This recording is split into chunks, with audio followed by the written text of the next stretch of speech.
Bismillahirrahmanirrahim. Assalamualaikum warahmatullahi wabarakatuh. Ashadu an la ilaha illallah, ashadu anna Muhammad dan Rasulullah.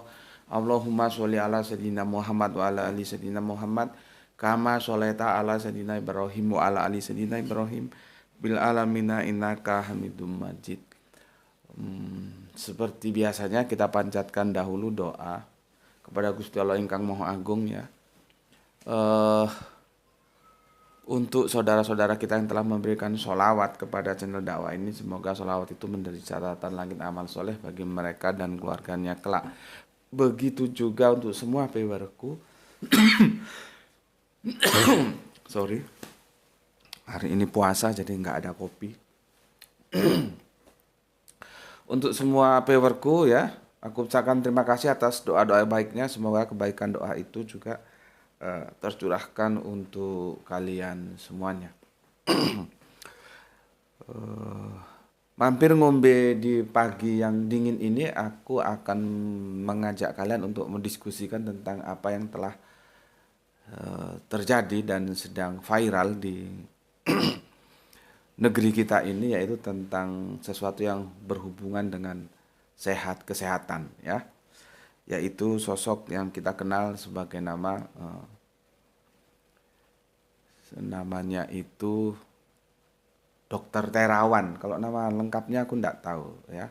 Yang tentunya nanti juga akan kita kita diskusikan juga, karena itu sama dengan apa yang dialami oleh seniornya, yaitu Dokter Siti Fadila ya. Sorry. Ada apa sebetulnya begitu ya.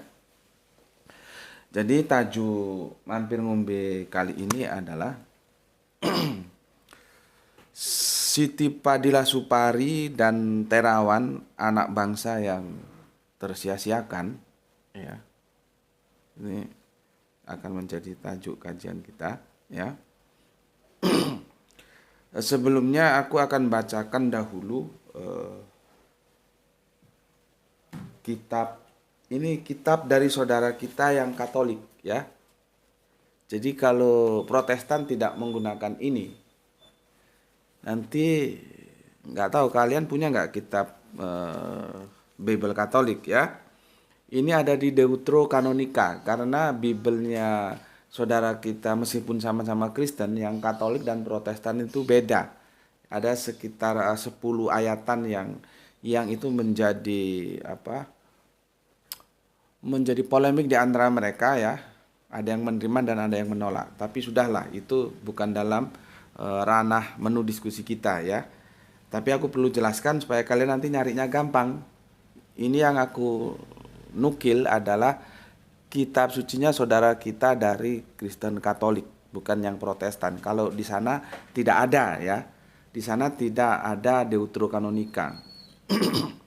Aku bacakan di kitab Sirak ya, Yesus bin Sirak, nomor suratnya yang ke-38, ayatnya mulai ayat pertama nih. Ya.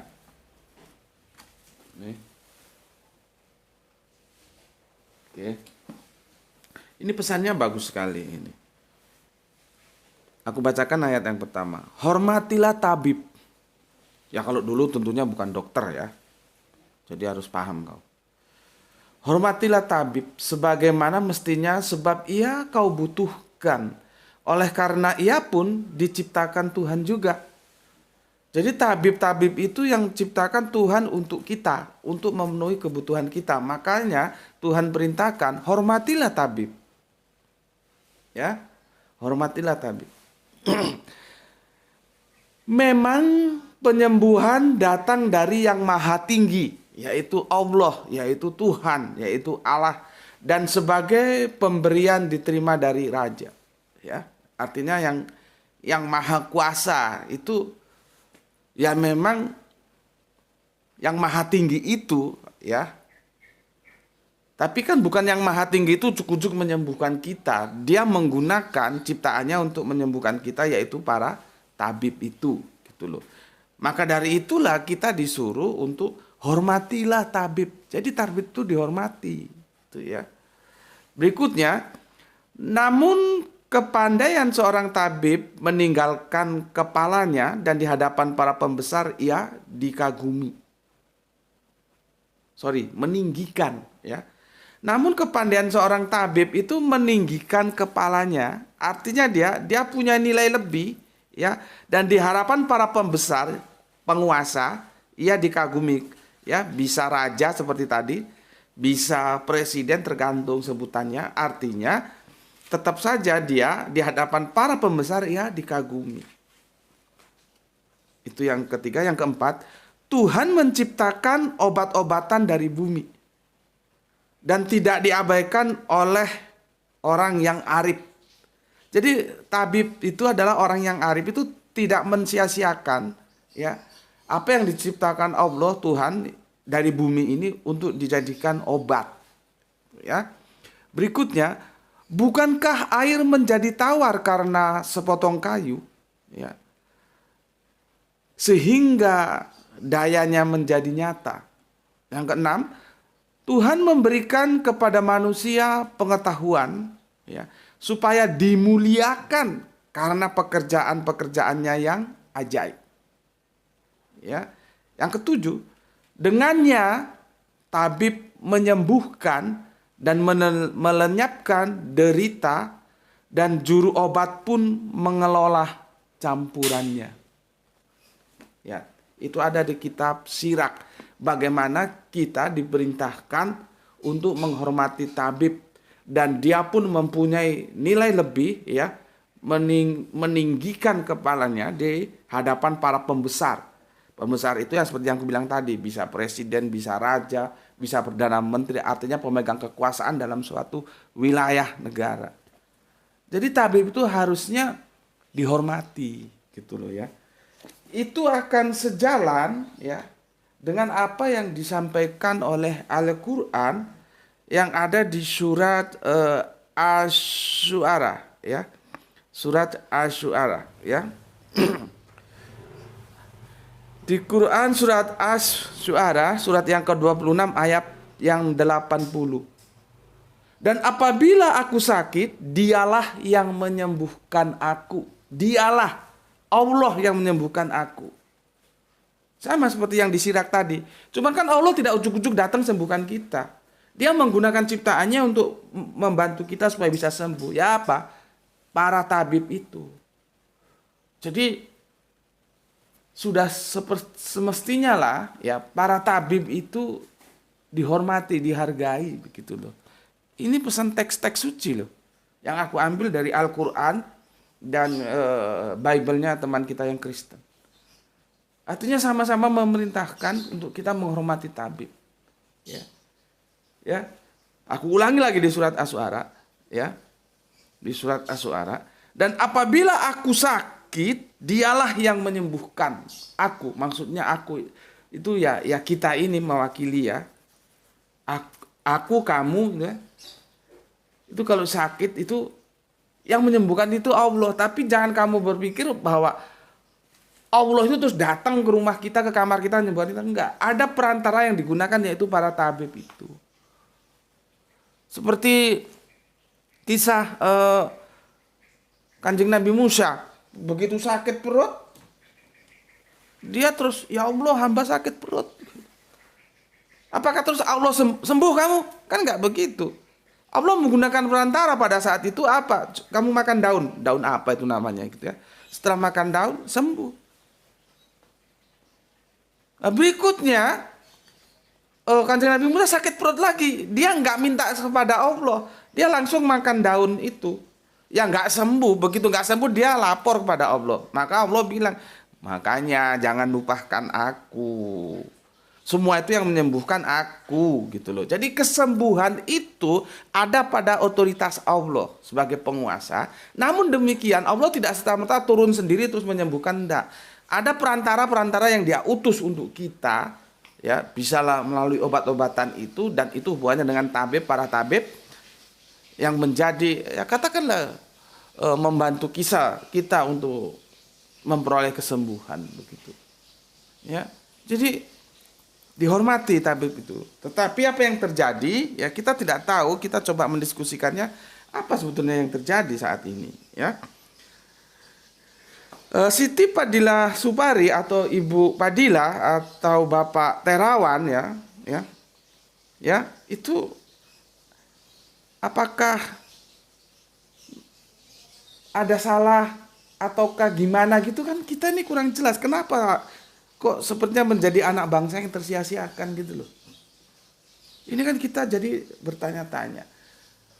Banyak ya kasus-kasus lain di selain dari dunia kesehatan, dari dunia teknologi juga begitu. Aku sudah pernah ceritakan bagaimana akhirnya anak-anak bangsa yang canggih-canggih, yang sudah bisa bikin pesawat, sudah disegani, yang dulu kerja di IPTN Bandung, yang kemudian menjadi menurut Tanyo, begitu kekuasaan kolab, itunya kolab, mereka harus berhamburan ke luar negeri.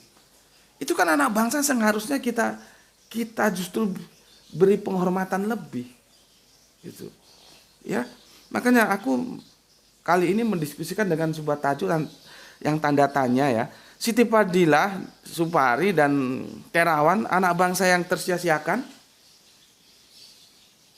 Kalau tidak, kenapa demikian? Kalau iya juga, kenapa demikian? Ini kan ada sesuatu yang kita tidak tahu, ya. Mereka adalah laksana tabib-tabib yang aku bilang tadi, ya, yang menakjubkan, yang seharusnya dimuliakan gitu loh, ya, oleh saudara-saudaranya, terutama oleh mereka yang sedang mendapat amanah kekuasaan di negeri ini, yang disebut tadi adalah para penguasa di kitab Sirak tadi, ya. Diberi fasilitas pendukung atau kehidupannya semua dijamin, dienakkan, dimuliakan. Dan semua fasilitas-fasilitas dia dalam riset kita dukung untuk mendapatkan temuan-temuan yang itu bisa mengeluarkan kita untuk kemudian dari yang sakit bisa mendapatkan kesembuhan. Harus kita dukung, kan harusnya begitu. Kasih fasilitas kehidupannya apa, wes? Rumah, perumahan, semua kasih. Kasih fasilitas untuk dia riset, kasih. Semua negara kasih gitu, ya, supaya dia bisa mengeluarkan kita menuju Indonesia yang lebih sehat. Kita berbicara Indonesia aja dulu. Syukur-syukur nanti dia menjadi penemuan yang itu diakui oleh dunia. Kan itu membawa nama kita menjadi harum sebagai anak bangsa. Ada penemuan apa? Ini sama. Dokter Siti Padilla dari mana Indonesia? Ini siapa? Oh, Dokter Terawan dari mana Indonesia? Mereka menemukan penemuan-penemuan yang menakjubkan. Kan itu membawa nama bangsa kita menjadi baik gitu. Ya. Bukan malah sebaliknya, ya. Ada yang dihambat, ada yang dipecat, malah dulu Ibu Siti sampai mendekam di penjara. Yang kita juga enggak tahu ada kesalahan apa yang pantas dia lakukan sehingga dia juga pantas untuk sampai mendekam. Dan itu pada pemerintahan yang dulu, pemerintahan sekarang ini juga Dokter Terawan dipecat. Ini jadi kita rakyat itu bertanya-tanya, ya, ada apa sebetulnya ini, ya? Yang seharusnya dimuliakan justru diperlakukan seperti itu, yang dipecat lah, yang sampai dibui lah, ya. Kita enggak tahu sebetulnya ada apa di balik semua ini. Karena kita tahu, ya, sakit itu mahal. Sakit itu mahal. Artinya, ya, ujung-ujungnya itu di sana ada hitung-hitungan bisnis, ya. Ada hitung-hitungan bisnis. Dan aku tahu sejak dahulu karena teman-teman kuliahku itu ada yang menjadi detailer obat-obatan, ya, salesnya obat. Jadi di sana memang terjadi persaingan. Nah, namanya juga bisnis. Terjadi persaingan antara produsen-produsen obat. Itu loh, ya. Jadi apakah ini ada sebuah raksasa produsen obat yang dia merasa terganggu oleh temuan-temuan yang dihasilkan oleh dua anak bangsa yang seharusnya kita dukung sepenuhnya, yaitu Ibu Siti dan Bapak Terawan ini. Apakah kekuatan raksasa produsen obat itu sangat kuat sehingga begitu ditemukannya temuan-temuan yang menakjubkan oleh anak bangsa kita ini, dia merasa terganggu secara bisnis dan dia bisa mengatur, mengkontrol seluruh kekuatan sampai lintas negara, sampai lintas penguasa. Kan ini kalau Ibu Siti Padilla kan terjadi pada penguasa yang dulu. Seperti itu ceritanya, dan Dokter Terawan pada penguasa yang sekarang. Gitu, ya. Jadi gimana? Ada apa? Kita kan rakyat bertanya-tanya. Seharusnya yang dimuliakan malah terhambat seperti itu. Ya, apakah ini ada pertarungan bisnis? Ya, ada kekuatan raksasa bisnis obat-obatan yang itu bisa mengkontrol sampai sekuat itu. Bukan hanya lintas negara, tapi lintas kekuasaan. Jadi siapapun yang berganti, kekuasaan kan berganti dari era ke era di semua negara. Dia tetap aja bisa kontrol. Ketika dia merasa terganggu, dia bisa atur supaya pengganggu-pengganggunya ini bisa diselesaikan. Apa begitu? Karena tadi aku bilang, bagaimanapun yang namanya sehat, ketika orang itu sakit sehingga bisa mendapatkan kesehatan, itu perlu duit. Jadi ujung-ujungnya bisnis. Di sana ada hitung-hitungan, ada bisnis yang berputar gitu loh. Ya. Karena apa ya? Kalau ini terus berlanjut ya, dan kita tetap dikontrol oleh sebuah kekuasaan yang kita tidak tahu ada behind screen raksasa itu, lalu apa artinya merdeka? Kalau kita tidak bisa mandiri. Seharusnya anak bangsa kita ini kita dukung dan dia akan berbicara level nasional, level internasional sehingga di dunia Indonesia menjadi harum. Kan seharusnya begitu. Nah sekarang kalau kita dikontrol oleh kekuatan yang kita juga nggak jelas siapa kekuatan raksasa itu bisa mengontrol kita. Lalu bagaimana kita memahami sebuah makna kemerdekaan? Kalau kita masih dibayangi oleh kekuasaan lain. Ya, yang ujung-ujungnya yang lebih parah lagi tentang saudara-saudara kita yang sakit itu loh. Akhirnya kan pupus harapannya untuk menjadi sembuh. Karena penemu-penemunya yang bisa menyembuhkan dia, karena Allah beri kelebihan pada mereka-mereka ini, terhambat. Gitu. Ya. Jadi itu yang bisa kita kaji ya. Kita juga sampai saat ini masih bertanya-tanya ya. Kalau memang mereka, Dr. Terawan dan dulu itu Dr. Siti Fadila, via keahliannya itu membawa rakyat kita, rakyat Indonesia itu bisa menggapai harapan untuk sehat, lalu mengapa dilarang? Mengapa dihambat seperti itu? Ini kita perlu mendapatkan jawabannya ya. Itu yang bisa aku sampaikan ke kalian. Memang kajian kita kali ini tidak memberikan kesimpulan karena masih dalam sebuah pergulatan yang itu kita tidak tahu jawabannya apa. Kenapa mereka dilarang? Bukankah mereka ya Ibunda Siti Fadila dan Bapak Terawan merupakan anak-anak bangsa yang brilian khususnya dalam bidang kesehatan ya. Oke, tuliskan komentar Anda di kolom komentar. Mungkin Anda bisa menemukan jawabannya ya atas diskusi kita di Mampir Ngombe pagi ini.